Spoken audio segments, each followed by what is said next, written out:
Hace exactamente 5 años fue la última vez que la Reserva Federal de Estados Unidos comenzó un ciclo de baja de tasa de interés. Eso fue antes de la pandemia, porque luego vino el ciclo contrario de alzas. Todo indica que ahora, en septiembre, la Reserva Federal volverá a bajar los tipos de interés. Es lo que marca el momento económico de Estados Unidos, del mundo y, por supuesto, de Chile. Es gran parte del tema que conversaremos acá en Agenda Económica con el economista del MIT, Ricardo Caballero. Muchas gracias por estar en CNN Chile, Ricardo. Un placer, Nicolás. Esto se transforma en una tradición después de estos seminarios, ¿no? Exactamente. Y año a año van variando un poco los focos de los temas. Y ahora prácticamente no hay dos, sino que es no cuándo, sino que la magnitud de la baja de la tasa de interés en septiembre por parte de la Fed. ¿Cómo crees tú que va a ser ese movimiento? Yo creo que el escenario ideal para la Fed es bajar en septiembre 25 puntos base y seguir una trayectoria de ese tipo en forma sostenida. Si tú piensas, la tasa de interés que realmente importa a la economía real son tasas de interés de más largo plazo.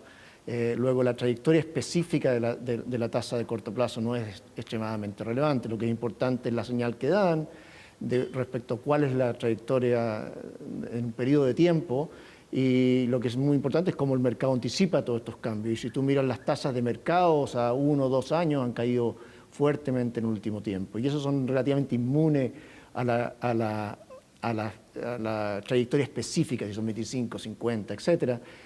Son mucho más receptivas al mensaje que está dando la Reserva Federal.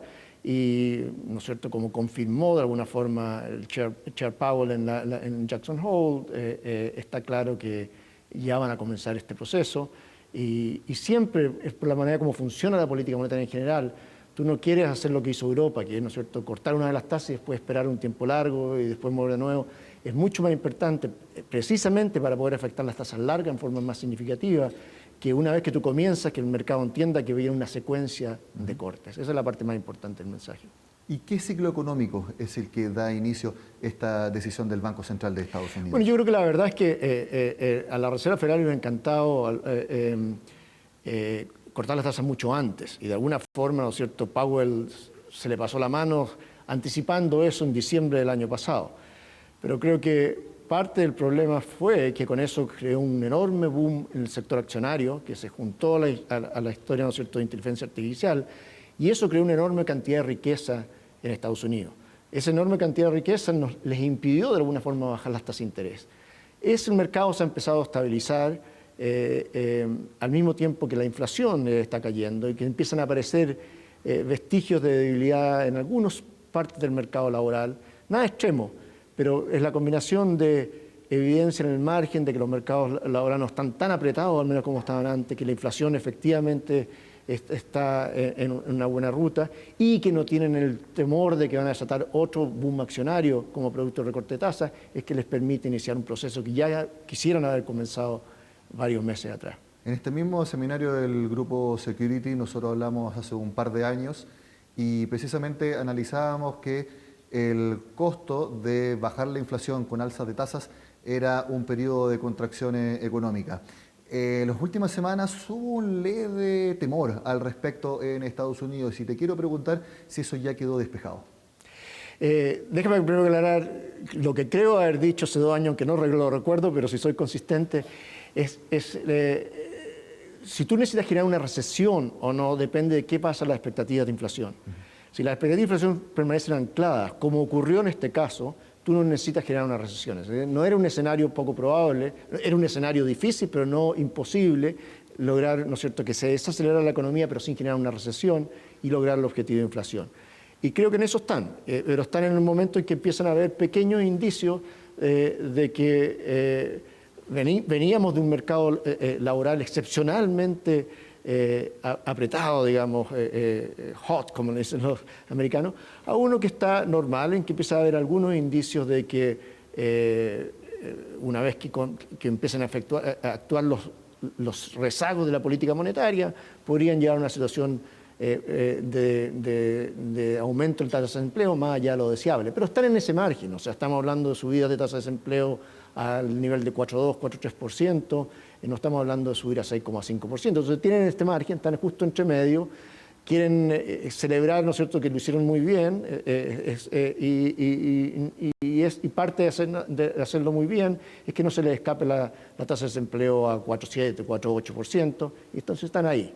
Y hay una posibilidad que se vaya de 4,3 a 4,7, entonces quieren prevenir que ocurra algo de este tipo. Pero todo, de nuevo, el mensaje que quiero crear es que es todo en un marco muy benigno. Eso te quería preguntar, ¿es una sintonía fina dentro de un momento macroeconómico de Estados Unidos desde normal a positivo a directamente positivo? Sí, así es. Yo diría que estamos en un escenario normal, casi neutral. Lo que pasa es que lo que importa no solo el momento, sino que hacia dónde vamos. Entonces, todo esto son realmente políticas no para el presente, son políticas para el futuro. ¿Y hacia dónde crees que va la economía estadounidense? Yo creo que estamos en este momento, hace 2 o 3 semanas atrás, un estado de pánico, ¿no es cierto?, en que cayó el mercado accionario, las tasas de interés se desplomaron. Si tú hablas con gente de mercado hablando de la necesidad urgente de un corte antes del próximo meeting de 75 puntos base, ese pánico, afortunadamente, el Banco Central fue moderado y los datos han ayudado, lo han apoyado. Ya pasamos ese momento de pánico. Y creo que en este momento las expectativas del mercado respecto a la trayectoria de tasa es consistente con la trayectoria que espera la Reserva Federal y que es consistente también con el escenario que te dije anteriormente, que es de, a lo mejor sube un poco más la tasa de desempleo, pero nada muy dramático. ¿Tú crees que ese escenario futuro para Estados Unidos también puede proyectarse de uno u otro modo para la economía mundial? Absolutamente. Creo que la tasa de interés, la trayectoria de la política monetaria en Estados Unidos es esencialmente el ancla de la política monetaria en casi todos lados del mundo. Si tú piensas Europa, por ejemplo, como mencioné anteriormente, estoy perdiendo la voz, Europa ¿no es cierto?, hizo un recorte de tasa y no siguió simplemente porque Estados Unidos no lo siguió. ¿Te fijas? Entonces, una vez que Estados Unidos comience su ciclo, yo creo que Europa lo va a seguir muy rápidamente.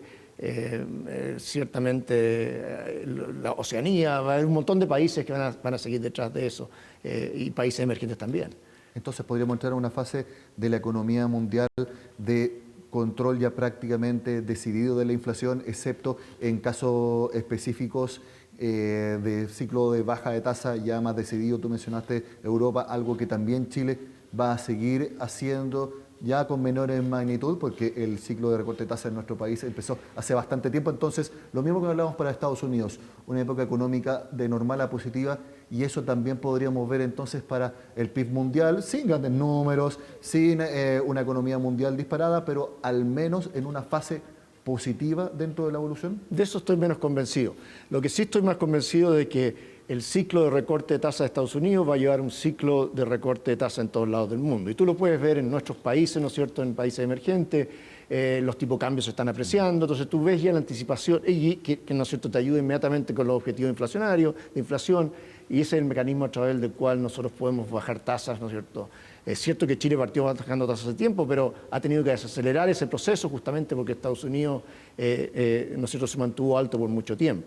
Entonces, de eso estoy más convencido. De si que el resto del mundo va a tener la misma situación económica que Estados Unidos, estoy bastante menos convencido. Yo creo que Estados Unidos en este momento es un país excepcional en el sentido de que está mucho mejor que el resto. Y obviamente, si hablamos de Estados Unidos, tenemos que hablar de política.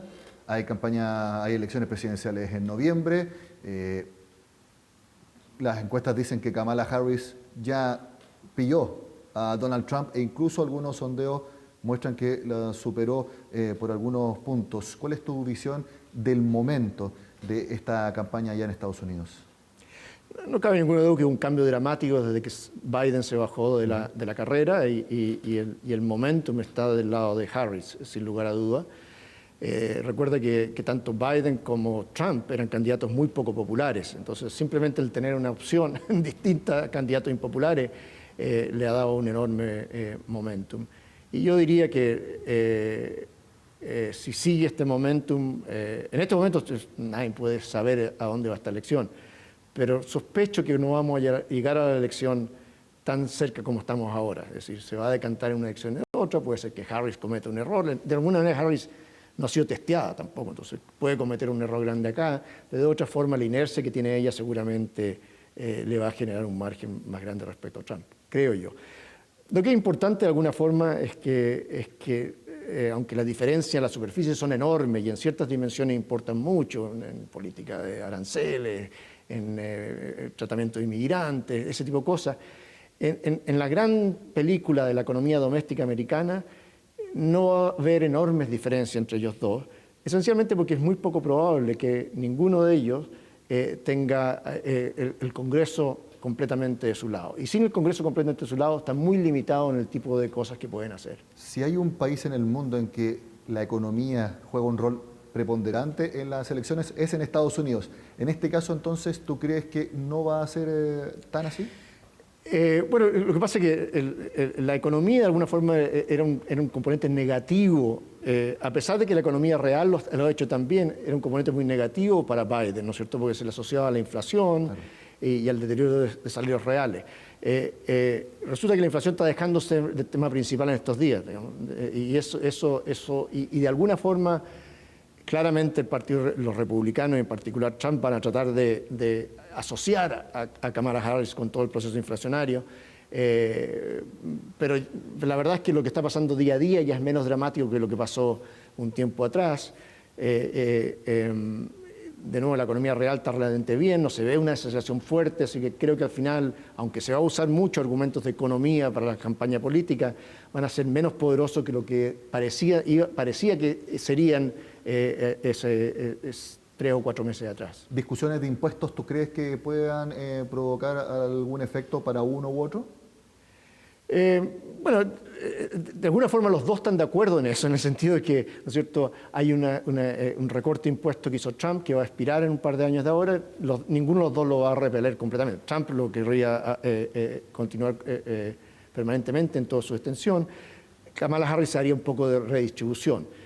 Parte de la campaña de Kamala Harris en este momento es decir, ¿no es cierto?, enfatizar que ellos quieren un paquete para la clase media y en consecuencia va a haber redistribución de ese paquete hacia la clase media. Pero en promedio, los dos son un problema para la parte fiscal de Estados Unidos, pero como te digo, porque el Congreso va a estar dividido con respecto a quién esté gobernando, la capacidad que tienen de generar nuevos grandes déficits fiscales es bastante limitada, y eso limita un poco lo que se puede hacer por el lado de recortes de impuestos, ¿no es cierto?, en forma significativa, de hecho. Bueno, en esta primera parte hablamos de la economía de Estados Unidos y el momento político. Al regreso de esta pausa vamos a hablar levemente del momento económico de nuestro país. Antes les presento el siguiente resumen económico y ya volvemos con más Agenda Económica. La Comisión de Hacienda del Senado visó una serie de indicaciones del gobierno en el marco del proyecto antievasión. Destacan los cambios a la gobernanza del Servicio de Impuestos Internos, con un director que ya no será designado por el presidente, sino por alta dirección pública, además de la creación de un consejo asesor del director y de un comité ejecutivo que decidirá si iniciar o no investigaciones por norma antielusión. Por otra parte, en la Comisión de Energía de la Cámara se inició este miércoles la discusión del proyecto de ley que busca ampliar la cobertura del subsidio eléctrico de los actuales 1,5 millones de clientes a 4,7 millones. ¿Cómo se financia esta expansión de la cobertura del subsidio? Se financia mediante, primero, una sobretasa al impuesto a las emisiones de dióxido de carbono durante los años 24, 25 y 26, cuya recaudación esperada, como está en el informe financiero, es del orden de los 70 millones de dólares. Además, el IVA neto, al aumentar las tarifas, aumenta obviamente la recaudación fiscal, aumenta la base imponible con la cual se cobra el impuesto al valor agregado. En otras materias, el dólar rompió su tendencia de los últimos días y registró un fuerte rebote en su cotización, cerrando en 912 pesos. Desde el viernes pasado hemos visto una corrección importante en el dólar peso. Esto tras los dichos de Jerome Powell, que en septiembre sería la primera baja de la tasa de interés por parte de la Fed. El día lunes el dólar peso cotizó en 904, pero el día de hoy vemos un fuerte rebote tras la baja en el cobre en la Bolsa de Metales de Londres. Actualmente el cobre baja 2% y se acerca nuevamente a los $4. Es importante también mencionar que el día 3 de septiembre tendremos la decisión de tasa de interés por parte del Banco Central en Chile. Podría bajar la tasa y haciendo que el rebote del dólar sea aún más fuerte. También en 2 semanas más tendremos la decisión de tasa por parte de la Fed, donde debería bajar por lo menos 25 puntos base. Esto podría hacer que el dólar nuevamente corrija hacia la baja cercano a los 900 pesos. Un nuevo banco digital alista el inicio de operaciones en nuestro país. porque Tanner Servicios Financieros recibió la luz verde de la CMF, que autorizó la existencia y los estatutos de Tanner Banco Digital. Seguimos en Agenda Económica conversando con el economista del MIT, Ricardo Caballero. Ricardo, el momento económico de nuestro país muestra los siguientes datos, que el PIB, si bien creció en el primer trimestre 2,5%, creció solamente 1,6% en el segundo trimestre. Eso sí, los números fueron más o menos parejos en la inversión, con caídas bastante fuertes. ¿Cómo analizas el panorama económico de Chile en estos momentos? Bueno, vengo recién llegando a Chile, así que tú estás más informado de los números que yo, pero ya sabemos que el problema que tiene Chile es más allá de un problema cíclico, es un problema bastante estructural de crecimiento, bajo crecimiento, y ese es un problema que se ha acentuado en los últimos 2 años. Lo que tú me estabas hablando, la caída de la inversión, está asociado a toda la incertidumbre que tenemos en este país, ¿no es cierto? Y por desgracia eso afecta el crecimiento no solo en el largo plazo, pero también en el corto plazo. Es decir, es una combinación de 2 factores, sin lugar a dudas. ¿Cuánto impacta en estos números las políticas que se tomen, pero cuánto también impacta fenómenos más estructurales? Se ha hablado tanto en los últimos años de la caída en la productividad y que eso no mejora, por ejemplo, el nivel de los salarios, que el INE informó que durante 2023 la mitad de las personas en nuestro país al mes generaba ingresos de 580.000 pesos o menos. Entonces, quiero preguntarte eso. Primero que nada, si el efecto de las políticas son las que responden a estos números que estamos viendo. Yo di una entrevista en el Mercurio este fin de semana y no cabe ninguna duda de que han habido muchos errores de política en el proceso y que son factores importantes detrás de la caída de nuestro crecimiento. Pero creo que también tenemos algo que analizar en el periodo anterior, digamos, ¿no es cierto? Tuvimos un gran boom minero, que se extendió la salmonera y cosas de ese tipo, pero después eso cambió y no fuimos capaces de cambiar con ese proceso. Yo creo que lo que tú mencionas es extremadamente importante en el sentido de que esa caída, de alguna forma la caída del crecimiento, algo no supimos hacer ahí, esa caída del crecimiento llevó a una serie de políticas que deterioraron aún más nuestra capacidad de crecer, que deterioraron aún más la capacidad de crecer de los salarios bajos, y eso generó inestabilidad política, llevó a más políticas destructivas para el crecimiento. El año pasado nosotros se crean políticas de suma cero, porque empieza a repartir la poca renta en vez de crecer el sistema, y estamos atrapados en esa trampa, que es un feedback perverso entre crecimiento, mal crecimiento lleva a malas políticas lleva a peor crecimiento, y ahí estamos trancados. Y estamos trancados y la pregunta es cómo podemos salir de ese momento de trancamiento. No sé si existe la palabra, pero la quiero describir así. Estancamiento es la palabra, ¿no? Estancamiento. Sí. ¿Cómo salimos de este estancamiento de la productividad, del bajo crecimiento de los salarios reales, de la inversión, en definitiva, de un país que pueda crecer a mayor ritmo, no solamente por 1 o 2 años, sino que de manera consistente en el tiempo? Esa es la pregunta del millón de oro. Ese trabajo lo tendrán que hacer buenos políticos con sus buenos equipos, estudiando las experiencias realmente exitosas, estudiando las experiencias que fracasaron, no tratar de imitar las cosas de las experiencias que fracasaron. Y eso no ha ocurrido hace mucho tiempo en Chile. En Chile las discusiones son ideológicas y utópicas, más que realmente estudio profundo de experiencia. Aquí en el seminario Evelyn habló un poco de los equipos de trabajo que tenían y me gustó mucho porque me estaba hablando de que ellos estaban estudiando experiencias específicas en Noruega, en Taiwán, de cosas que realmente han resultado. ¿Sí? No hay por qué reinventar la pólvora en este tipo de cosas, pero hay que adaptarlas a la idiosincrasia local, a las condiciones que tenemos nosotros, a los capital humanos que tenemos nosotros, a las condiciones geográficas que tenemos nosotros, y eso requiere mucho trabajo, digamos. Eso es el punto de partida, de alguna forma, ¿no es cierto? Diseñar un plan país basado en experiencia exitosa y dejarnos de tener conversaciones que son realmente amateur. Sí, hace unos días yo estaba conversando con el economista Joseph Ramos y él decía, a ver, en Chile hay que ser pragmáticos. No hay que necesariamente inventar tecnología nueva. Copiemos la que funciona, la existente, y apliquémosla acá. ¿Es un poco lo que tú mencionas? Sin lugar a dudas, pero no solo tecnología, es la manera de hacer política, la manera de hacer políticas públicas y todo ese tipo de cosas. De hecho, en Chile tenemos un caso muy exitoso de ese approach. Yo me acuerdo siempre cuando cuando yo estaba en el colegio y veía asados gigantes, ¿no es cierto?, Don Francisco, y no me acuerdo, Mandolín, algo así se llamaba el segundo, y le decía siempre guatón copión, porque sabía que lo que hacía Don Francisco, ¿no es cierto?, se iba a Miami, copiaba los mejores programas y después los reproducía en Chile. No hay ninguna razón para que eso no se pueda hacer en muchas dimensiones, y de alguna forma eso es lo que hacemos, pero la cosa es cómo lo hacemos como país. Muchas personas pueden verse tentadas a copiar lo que hacen en el MIT allá en Massachusetts, que es innovar. Entonces, la pregunta es, ¿hay que hacer de las dos cosas?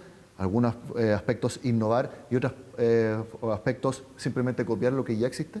Lo que pasa es que hay innovaciones de distinto tipo. Innovación de frontera, ciencia básica, y después hay que hacer muchas cosas para transformar eso en un producto comerciable. Entonces, hay innovación en todas las etapas.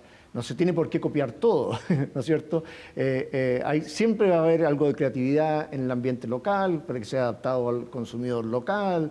Entonces, hay muchas etapas de la innovación. No todo es innovación de frontera. MIT es fantástico en innovación de frontera, pero es muy deficiente en lo que es implementación final de cosas, porque no está dedicado a eso, digamos. Entonces, hay una cadena de innovación y uno debe ser parte de esa cadena de innovación, copiando lo que realmente uno no tiene el potencial de hacer y imitando las experiencias de países que han sido muy buenos en ubicarse un poquito más atrás de la frontera de la innovación, casos como Israel, Singapur, que no son Estados Unidos, pero están muy cerca en muchas dimensiones, no lo hacen todo, pero hacen mucho. Ricardo, usted que vive en Estados Unidos, también está en conferencias internacionales, ¿cuál es la imagen que hay actualmente en el mundo respecto a Chile? Yo diría que es un tema que ha desaparecido, de alguna forma. Mientras que hace unas décadas atrás, un par de décadas atrás, era un tema del cual ocasionalmente se hablaba. Somos un país chico, Estados Unidos se mira el ombligo, digamos, porque son enormes. Pero sin embargo la gente se hacía comentarios, si existía la ocasión, del gran éxito de Chile. Yo diría que la gente no habla de cómo se arruinó Chile, no hay que ser dramático, pero no se habla de Chile. Ricardo Caballero, economista del MIT, como todos los años, un placer tenerlo acá en Agenda Económica. Un placer estar contigo, Nicolás. De esta forma terminamos el programa de hoy. Sigan con nosotros acá, en CNN Chile.